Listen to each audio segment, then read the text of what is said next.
Everybody, welcome back to the channel. It's Dr. Jonathan from Paramount Chiropractic Wellness. Actually, this is an individualized, or think of it as an individualized video, because some of my patients have been asking me, what can I do that is more running specific or recovery specific, and why am I having lower back pain, tight hips, tight hamstrings? Now, I've made videos like this in the past, but for those of you who know who you are, this is actually made for you, but I'm going to make this a public video. So oftentimes, when we're done with our workout, or even prior to, which I hate stretching prior to, which I have in another video, which I'll post in the description for the reasons why, but a lot of people are done with their workouts and they'll do things like this to keep stretching their hamstrings, and they'll put their leg up on a bench or a post or a table and do this, or they just in general will get down on the floor, which I'm not even going to do right now, but they'll get on the floor on their butt and lean forward and reach forward, or they have this position where the leg is like this and they reach forward. Now, I think that having a certain amount of flexibility in what we would call flexion, or if from this angle, flexion, is important. But if you are having active back pain or chronic back pain or reoccurring back pain, I promise you 99% of the time the problem is not tight hamstrings, nor should you be trying to continue to elongate or lengthen these posterior muscles in these hamstrings, because we are actually in a chronic state of shortening in general of our hip flexors, like this when we're seated, or when we're trying to stretch, again, the back of this is just enhancing or exacerbating the symptomology here. And we have to remember, rule number one is everything's connected. That's a new rule number one that I just made up just now. There's me 3 stretches we should never do. First one is bending over and holding and sustained flexion like this. Number 2, we should never be seated on our butt. Again, I'm not going to do it. Just picture me seated and reaching forward while I'm on the floor doing this. And the third one is legs crossed and doing the same kind of hamstring stretch. Although if you notice, my back is a little neutral in that one, so it's not that bad. So what do I do to replace it? How can I rid myself of this back pain, hip pain, pelvis pain, whatever pain in this general area that's kind of debilitating and driving you crazy when you're sitting, standing, walking, whatever? Here are the 3 things that I suggest you do. First and foremost, we should start focusing on stretching and releasing our psoas muscles. These are muscles that start from about the T11, T12, go all the way through the lumbar spine and insert on our hips. Dr. Axel's in the picture here, maybe. And insert on our hips. So what we have to do is we have to get really good at opening these. And one of the simple ways to just kind of show you how it works is we get down on one knee, and our toes in the back are going to be pointed forward towards your leg and knee. So you actually don't want the toe hanging out in the back, you want them curled in. From here, you have to get used to kind of sitting straight by just putting your pelvis forward. So what you're doing is you're taking out kind of like an anterior pelvic tilt. Think of yourself as always being locked down like this, lengthening the hamstring. So what you want to do is shorten the hamstring by bringing the pelvis forward and bringing your chest up, neck up, and all this is going to start to open.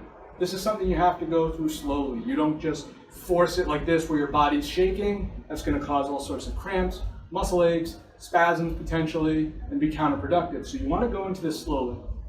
If I was holding a stretch like this, there's no magic number. It's whatever feels good to you. I like to hold about a 6-second stretch. Other people like to hold a 30-second stretch. Find what's comfortable for you and what's effective for you. How do you know if it's effective and comfortable? If when you're done with it, your back feels better. If your muscles feel better, if the symptomatic area feels better. Second thing I would do, if I was trying to stretch this psoas muscle, I would then try to shorten this hamstring. But a shortened hamstring is no good if it's not a strong hamstring. So the way I would do that is try to activate my glutes and my hamstring with one foul swoop. So what I'll do is, Dr. Axel will end up being in this picture. I have my foot planted firmly on the ground. And let's say I wanted to do this for my right side. There's no reason you can't do this for both sides. I'm simply going to offload any tension in my leg.